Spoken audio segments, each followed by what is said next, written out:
板垣退助と他の明治の偉人たちとの関係。イントロダクション。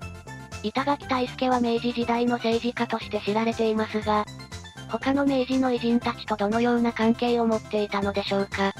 この動画では、板垣退助と他の著名な明治時代の人物との関係性について、ずんだもんと四国メタンの対話形式で解説していきます。板垣退助と大久保利通の関係。板垣退助と大久保利通って仲良しだったのだ。実は板垣退助と大久保利通の関係は複雑だったの。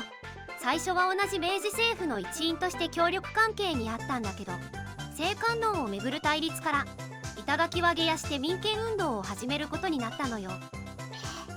じゃあ敵対してたってことなのだ。敵対というよりは政治的な立場の違いね。板垣は民権派、大久保は全身的な改革派だったの。でも大久保の暗殺後、板垣は彼の死を悼んでいるの。複雑な関係だったのよ。板垣退助と西郷隆盛の絆。次は西郷隆盛なのだ。二人はどんな仲だったのだ。板垣と西郷は最初は同志として明治維新に貢献したの。特に江戸城無血欠損の際には協力して大事な役割を果たしたのよ。へえ、仲良しだったのだな。そうね。でも西郷の下野後は直接の交流は少なくなったの。西南戦争の時、板垣は西郷を説得しようとしたけど果たせなかったの。板垣は西郷の志を尊重しつつも武力による解決には反対だったのよ。板垣退助と伊藤博文の政治的関係。板垣退助と伊藤博文はどうだったのだ。この2人の関係も興味深いわね。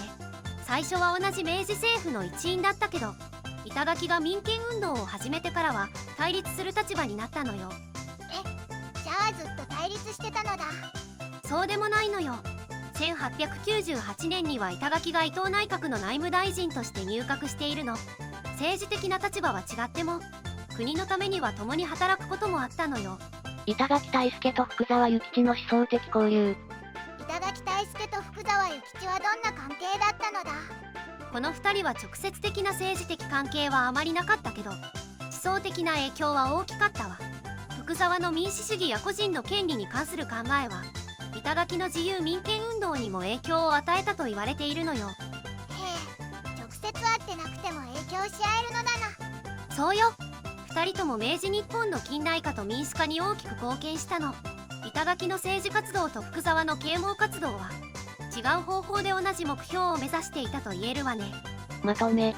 板垣退助は明治時代の多くの偉人たちと複雑な関係を築いていました。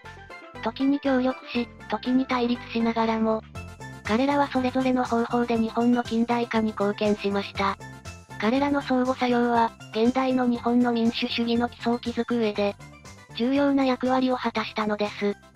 今日の動画はここまで。最後まで見てくれてありがとうございました。このチャンネルでは、日本の侍に関する情報を5分以内の短くまとめた動画を毎日投稿中。日本の歴史に興味があるなら、チャンネル登録や他の動画も見てみてね。